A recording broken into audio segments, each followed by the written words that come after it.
వసంతపురి అనే పల్లెటూరులో మీనా సూర్య అనే కోళ్ల జంట ఉండేది. సూర్య మేనమామ కూతురు మీనా. సూర్యకు మీనా అంటే చాలా ఇష్టం. కానీ మీనాకు సూర్య మీద ప్రేమతో పాటు చాలా అనుమానం. తన భర్త తనకు తెలియకుండా మరొక కోడిపెట్ట వెంట ఎక్కడ పడతాడోనని మీనాకు చాలా భయం. ఎందుకంటే సూర్య తండ్రి బ్రతికి ఉన్నప్పుడు భార్యకు తెలియకుండా మరొక కోడిపెట్ట వెంట తిరగటమే. సూర్య కూడా తన తండ్రి బుద్ధులు ఎక్కడ వస్తాయో, తనకెక్కడ అన్యాయం చేస్తాడోనని మీనా అనుమానపడుతూ ఉంటుంది. ఇలా ఉండగా ఒకరోజు సూర్య పొలం దగ్గరికి వెళ్లి సాయంత్రమైనా ఇంటికి రాకపోవడంతో మీనా కంగారు పడుతూ ఉంటుంది. సాయంత్రం అవుతుంది, వర్షం కూడా వచ్చేలాగా ఉంది. బావేంటి ఇంకా ఇంటికి రాలేదు, నేనే వెళ్ళి చూసొస్తాను అని మీనా పొలం దగ్గరకు బయలుదేరుతుంది. దారిలో వర్షం పడటం మొదలవుతుంది. మీనా కొంత దూరం వచ్చేసరికి సూర్య ఒక చెట్టు కింద నిలబడి ఉంటాడు. ఆ చెట్టు కింద మరొక కోడిపెట్ట కూడా ఉంటుంది. మీనాను చూసిన సూర్య, ఏంటి మీనా, వర్షంలో ఇలా తడుస్తూ వచ్చావేంటి? నాతో ఏదైనా పనుందా? ఇంతలో ఆ చెట్టు కిందన్న కోడిపెట్ట వెళ్ళిపోతుంది.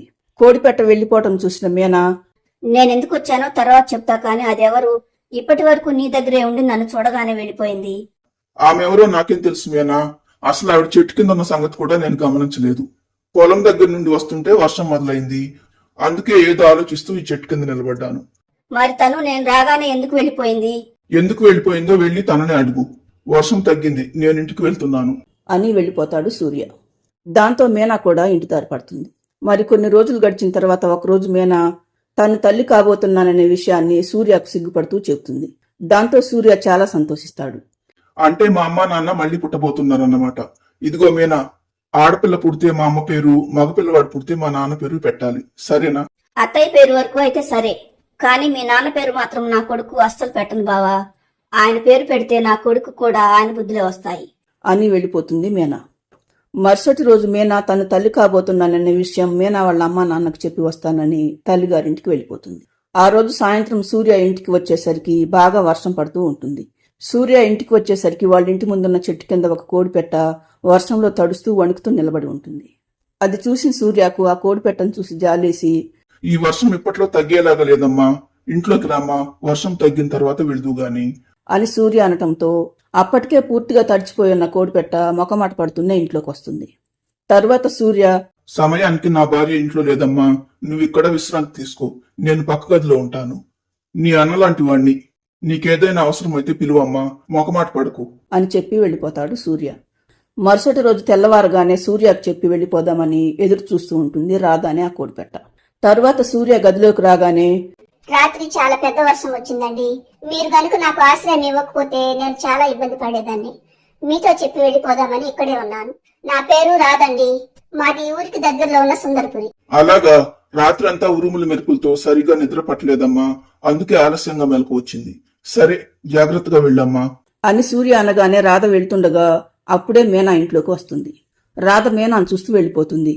కానీ మీనా మాత్రం కోపంతో ఊగిపోతూ, ఆ రోజు చెట్టు కింద ఉన్నప్పుడు అదెవరో అని అడిగితే నేను అసలు ఆమెను చూడలేదని అన్నావు కదా బావా, మరి ఇప్పుడేమంటావు? అదెవరో నీకు తెలియకపోతే మన పడక గదిలోకి ఎందుకు వస్తుంది? ఎన్ని రోజుల నుండి జరుగుతుంది ఈ వ్యవహారం? ఇప్పుడు కూడా అదే చెప్తున్నాను మీనా. ఆ రోజు నేనెవరిని చూడలేదు. పాపం ఆ రాధ రాత్రి వర్షంలో తడుస్తూ బయట నిలబడి ఉంటే జాలేసి ఇంట్లోకి రమ్మన్నాను. అంతేగాని ఆ రోజు నా వెనక ఉన్నది ఈవిడేనని నాకు అస్సలు తెలియదు. నన్ను నమ్ము మీనా. ఆహా, అదెవరో మీకు తెలియకుండానే దాని పేరు ఎలా తెలిసిందో?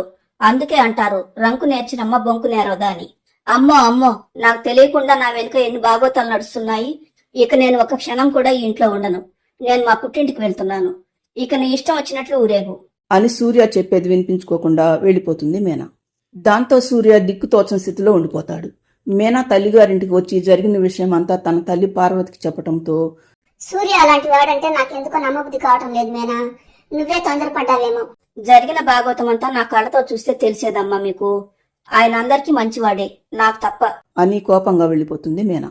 మరికొద్ది రోజులు అయ్యేసరికి మీనాకు 2 పిల్లలు పుడతారు. కానీ పిల్లలు ఎదుగుతున్నా గానీ మీనాకు మాత్రం సూర్య మీద కోపం పోదు. సూర్య కూడా తన తప్పేమీ లేకపోయినా గానీ తన మీద నింద వేసి వెళ్లిన మీనా మీద కోపంగా ఉంటాడు. కానీ మనసులో మాత్రం పిల్లలను చూడాలని అనిపిస్తూ ఉంటుంది సూర్యకు. ఇలా ఉండగా ఒకరోజు మీనా పిల్లలిద్దరూ తన తల్లి దగ్గరికి వస్తారు. వాళ్లలో మగపిల్లవాడు, అమ్మ నాన్న నిన్ను వదిలేశాడని, అందుకే మాకు నాన్న లేడని మా స్నేహితులందరూ మమ్మల్ని చూసి ఎగతాళి చేస్తున్నారమ్మా. మనము నాన్న దగ్గరికి వెళ్ళిపోదామమ్మా. ఇన్ని రోజులు లేంది ఇప్పుడేంట్రా కొత్తగా మాట్లాడుతున్నారు? ఇంకోసారి నాన్న పేరెత్తారంటే మీవి పగులుతుంది. వెళ్ళండి ఇక్కడి నుండి అని కసురుకుంటుంది మీనా. దాంతో పిల్లలిద్దరూ ఏడుస్తూ అక్కడి నుండి వెళ్ళిపోతారు. అప్పుడే అక్కడికి వచ్చిన పార్వతి, ఎందుకు మీనా వాళ్ళిద్దరి మీద అలా విరుచుపడతావు? పాపం వాళ్ళన్న దాంట్లో తప్పే ఉంది. ఎన్ని రోజులు నువ్వు మనసు మార్చుకుంటావని నేను మీ నాన్న ఎదురు చూశాం. కానీ ఎన్ని రోజులైనా నువ్వు మారటం లేదు. ఇప్పటికైనా నువ్వు సరేనంటే నేను మీ నాన్న వెళ్ళి సూర్యాన్ని ఇక్కడికి తీసుకొస్తామమ్మా. తర్వాత పిల్లల్ని తీసుకుని మీ ఇంటికి వెళ్తురు గాని. ఎవరు ఎక్కడికి వెళ్ళవలసిన పని లేదమ్మా. బావకు నా మీద పిల్లల మీద ప్రేమ ఉంటే తనే వచ్చేవాడు కదా. నేను వచ్చిన తర్వాత ఒక్కసారైనా నన్ను చూడటానికి వచ్చాడా? కనీసం పిల్లలు పుట్టిన తర్వాత అయినా వాళ్ళ కోసమైనా వచ్చాడా? అక్కడే తెలుస్తుంది ఆయనకు మా మీద ఎంత ప్రేమ ఉందో. అంతా మా కర్మ అంటుంది మీనా. కాని పిల్లల మనసులో మాత్రం తమ స్నేహితులు అన్న మాటలే మెదులుతూ ఉంటాయి. మరుసటి రోజు మీనా కొడుకు తన చెల్లెలతో, చెల్లి, అమ్మ మనల్ని నాన్న దగ్గరికి ఎప్పటికీ తీసుకువెళ్ళేలాగా లేదు. అందుకే మనం ఎవరికి చెప్పకుండా నాన్న దగ్గరికి వెళ్దాం, సరేనా? సరే అన్నయ్య, ఇప్పుడే వెళ్దాం పదా. నాన్న వాళ్ళ ఊరి పేరు మనకు తెలుసు కదా అంటుంది మీనా కూతురు. దాంతో పిల్లలిద్దరూ తండ్రిని వెతుక్కుంటూ బయలుదేరతారు. కోడి పిల్లలు సూర్య వాళ్ళ ఇల్లు వెతుక్కుంటూ వస్తుండగా వాళ్ళు దారి తప్పుతారు. మరోవైపు పిల్లలిద్దరూ చాలాసేపటి నుండి కనిపించకపోవడంతో మీనా చాలా కంగారు పడుతూ ఉంటుంది. ఎక్కడికి వెళ్లారో ఏంటో అమ్మా. చుట్టుపక్కలంతా వెతికాను, కానీ పిల్లలు ఎక్కడా కనిపించలేదు. నాకెందుకో చాలా భయంగా ఉందమ్మా. సమయానికి మీ నాన్న కూడా ఊర్లో లేడమ్మా. ఇప్పుడేం చేద్దాం? ఆ మీనా, నిన్న పిల్లలు వాళ్ళ నాన్న గురించి అడిగారు కదా. ఒకవేళ సూర్యాన్ని వెతుక్కుంటూ వెళ్లారో ఏంటో. అవునమ్మా, నువ్వన్నది కూడా నిజమే. మనం వెంటనే మా ఊరికి వెళ్దాం పదా అని మీనా అనగానే తల్లి కూతుళ్ళిద్దరూ సూర్య వాళ్ళ ఇంటికి బయలుదేరతారు. ఇంకోవైపు పిల్లలిద్దరూ సూర్య వాళ్ళ ఇంటికి ఎలా వెళ్లాలో తెలియక ఊరు బయట ఒక చోట నిలబడి ఏడుస్తూ ఉంటారు. అప్పుడు అటుగా వెళ్తున్న రాధ, ఆమె భర్త రాజు ఏడుస్తున్న కోడి పిల్లల దగ్గరకు వచ్చి, ఏంటమ్మా ఇద్దరు ఎందుకలా ఏడుస్తున్నారు? అయినా ఇంత చిన్న పిల్లలు ఒంటరిగా ఇక్కడికి వచ్చారేంటి? అంటుంది రాధ. కోడి పిల్లలు తాము తండ్రిని వెతుక్కుంటూ వచ్చి దారి తప్పామని చెప్పి నాన్న సంగతి వదిలేసి అమ్మ అమ్మ అంటూ ఏడవటం మొదలు పెడతారు. ముందు మీరు ఏడు పాపి, మీ అమ్మ నాన్నల పేర్లేంటో చెప్పండి పిల్లలు అని రాధ అనటంతో వాళ్ళమ్మ పేరు మీనా అని, నాన్న పేరు సూర్య అని, కానీ వాళ్ళ నాన్న ఎలా ఉంటాడో తెలీదని అంటారు పిల్లలు. సూర్య వాళ్ళ ఊరి పేరు చెప్పిన పిల్లలు మీనా వాళ్ళ ఊరి పేరు మాత్రం చెప్పలేకపోతారు. దాంతో రాధ, ఇప్పుడేం చేద్దామండి? ఈ పిల్లలు వీళ్ళ నాన్న ఈ ఊర్లోనే ఉంటాడని అంటున్నారు, కానీ వాళ్ళ నాన్న ఎలా ఉంటాడో తెలియదని అంటున్నారు. పోనీ మీ అక్క వాళ్ళ ఇంటికి వెళ్లి ఆ సూర్య అనే పేరు గురించి అడుగుదామంటే మీ వాళ్ళు కూడా ఊర్లో లేరు. మా అక్క వాళ్ళు ఊర్లో లేకనే కదా రాదా మనం తిరిగి వెళ్ళిపోతున్నాము. పోనీ వీళ్ళిద్దరిని మన ఇంటికి తీసుకువెళ్దామా? వద్దండి, వీళ్ళ తల్లిదండ్రులు పిల్లలు కనపడక ఎంత కంగారు పడుతున్నారో ఏంటో. ఒక పని చేద్దామండి. ఈ ఊర్లో ఒక అతను నాకు తెలుసు. అదేనండి, ఆ రోజు వర్షంలో చిక్కుకున్నప్పుడు ఆశ్రయం ఇచ్చి సహాయం చేశాడని చెప్పాను కదా. ఇప్పుడు మనం అతని ఇంటికి వెళ్దామండి.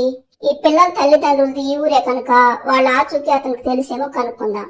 సరే రాదా, అలాగే వెళ్దాం పద అంటాడు రాజు. తర్వాత రాధ, ఆమె భర్త పిల్లలిద్దరిని తీసుకుని సూర్య వాళ్ళ ఇంటికి వచ్చేసరికి మీనా, ఆమె తల్లి అక్కడే ఉంటారు. కానీ సూర్య మాత్రం ఉండడు. రాధ వెంట ఉన్న పిల్లల్ని చూడగానే మీనాకు ప్రాణం లేచి వచ్చినట్లు అవుతుంది. కానీ రాధను చూడగానే ఇదేంటి నా పిల్లలతో పాటు వచ్చింది అని మీనా అనుకుంటూ ఉండగా ఇంతలో సూర్య వస్తాడు. మీనాను చూసిన సూర్య, మీనా, నేను మీకోసం మీ అమ్మ వాళ్ళ ఇంటికి వెళ్ళాను, కానీ మీరెవరూ అక్కడ లేకపోవడంతో మళ్ళీ వెనక్కి వచ్చాను. మీరిక్కడున్నారా అని సూర్య అడగటంతో మీనా ఏదో అనబోతుండగా పార్వతి కలగజేసుకుని, అమ్మ రాధా, మా పిల్లలిద్దరూ నీ దగ్గర ఉన్నారేంటమ్మా? పాపం వీళ్ళిద్దరూ దారి తప్పిపోయి ఊరు బయట నిలబడి ఏడుస్తూ ఉన్నారండి. నేను నా భర్త మా ఆడపడుచు వాళ్ళ ఇంటికి వచ్చి తిరిగి వెళ్తూ చూశాం. కానీ పాపం వీళ్ళు బాగా భయపడిపోయారు.